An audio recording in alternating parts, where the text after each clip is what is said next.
नमो भगवते वासुदेवाय। आप सभी का हमारे YouTube चैनल पर हार्दिक स्वागत है। आप सभी को नरक चतुर्दशी की हार्दिक शुभकामनाएं। आइए सुने नरक चतुर्दशी की 3 पौराणिक कथा और महत्व। दीपावली के 5 दिनी उत्सव में धनतेरस के बाद नरक चतुर्दशी मनाई जाती है। इस दिन को छोटी दिवाली, रूप चौदस और काली चौदस भी कहा जाता है। इस दिन यम पूजा, कृष्ण पूजा और काली पूजा होती है। इस दिन दक्षिण भारत में वामन पूजा का भी प्रचलन है।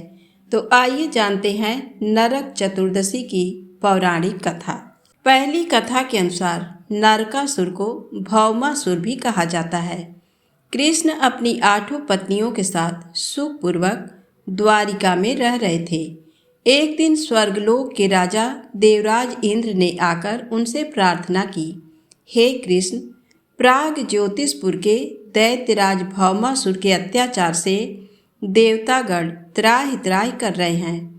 क्रूर भौमासुर ने वरुण का छत्र, अदिति के कुंडल और देवताओं की मणि छीन ली है और वह त्रिलोक विजयी हो गया है।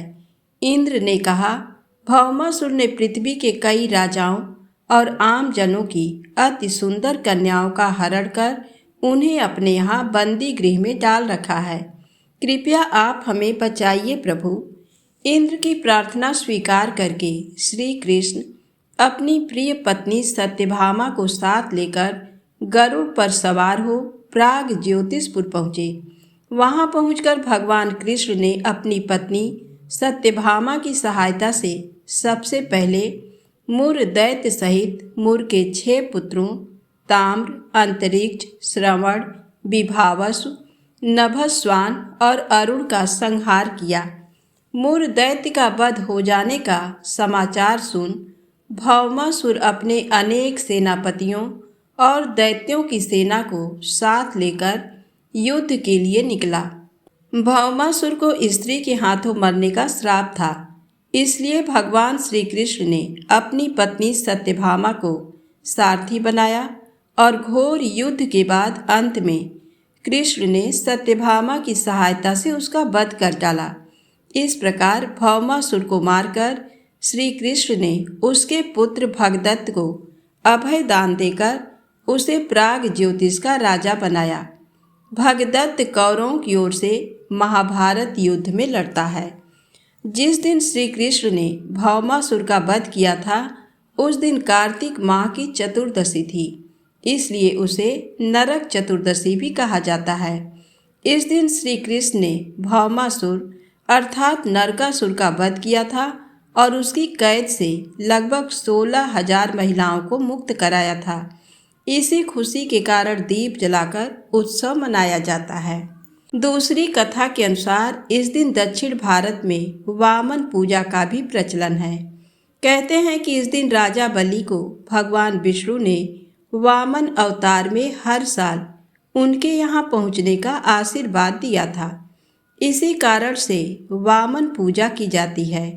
असुरराज बलि बोले, हे भगवान, आपने कार्तिक कृष्ण त्रयोदशी से लेकर अमावस्या की अवधि में मेरी संपूर्ण पृथ्वी नाप ली है, इसलिए जो व्यक्ति मेरे राज्य में चतुर्दशी के दिन यमराज के निमित्त दीपदान करेगा उसे यम यातना नहीं होनी चाहिए, और जो व्यक्ति इन 3 दिनों में दीपावली का पर्व मनाए उनके घर को लक्ष्मी जी कभी न छोड़ें, ऐसा वरदान दीजिए।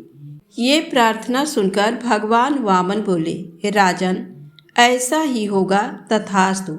भगवान वामन द्वारा राजा बलि को दिए इस वरदान के बाद से ही नरक चतुर्दशी के दिन यमराज के निमित्त व्रत, पूजन और दीपदान का प्रचलन आरंभ हुआ। अब आइए जानते हैं तीसरी कथा।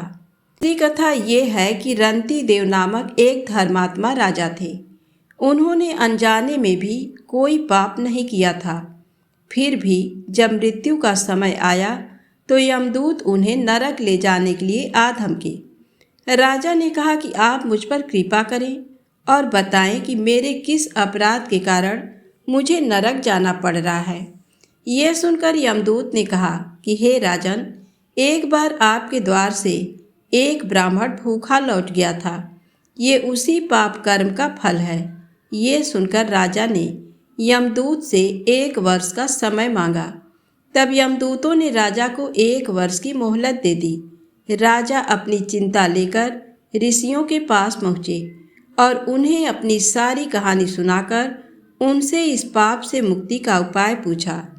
तब ऋषि ने उन्हें बताया कि कार्तिक मास की कृष्ण पक्ष की चतुर्दशी का व्रत करें और ब्राह्मणों को भोजन करवाकर उनके प्रति हुए अपने अपराधों के लिए क्षमा याचना करें। राजा ने वैसा ही किया जैसा ऋषियों ने उन्हें बताया। इस प्रकार राजा पाप मुक्त हुए और उन्हें विष्णु लोक में स्थान प्राप्त हुआ। उस दिन से पाप और नरक से मुक्ति हेतु भूलोक में कार्तिक चतुर्दशी के दिन का व्रत प्रचलित है। अब आइए सुने रूप चौदस की कथा। एक समय की बात है, हिरण्यगर्भ नामक नगर में एक योगी राज रहते थे। उनका मन भगवान में लगा रहता था, इसलिए उन्होंने निश्चय किया कि वो समाधि लगाएंगे। समाधि लगाए कुछ ही दिन बीते थे कि उनके शरीर, बालों, आँखों की रों और भौहों पर कीड़े पड़ने लगे। ऐसे में योगी राज को समाधि में ध्यान लगाने में तकलीफ होती थी। एक दिन देव ऋषि नारद वहाँ प्रकट हुए तो योगी राज बोले, हे देव ऋषि, मैं भगवान के चिंतन में लीन होना चाहता था, लेकिन मेरी ये दशा क्यों गई? देव ऋषि बोले, तुम चिंतन करना जानते हो, लेकिन देह आचार का पालन करना नहीं, इसलिए तुम्हारी ये दशा हुई है और अब देह आचार से भी तुम्हें लाभ नहीं होगा। थोड़ा रुककर देव ऋषि नारद जी ने कहा, इस बार जब कार्तिक मास के कृष्ण पक्ष की चतुर्दशी आए तो तुम उस दिन व्रत रखकर भगवान श्री कृष्ण की पूजा पाठ ध्यान आदि करना। ऐसा करने से तुम्हारा शरीर स्वस्थ और रूपवान हो जाएगा। योगी राज ने कार्तिक मास के कृष्ण पक्ष की चतुर्दशी आने पर ऐसा ही किया और उनका शरीर अत्यंत रूपवान हो गया। उसी दिन से इसको रूप चतुर्दशी भी कहते हैं। तो प्रेम से बोले श्री हरि विष्णु भगवान की जय हो।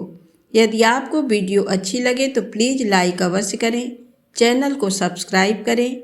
जय माता दी, जय भोलेनाथ।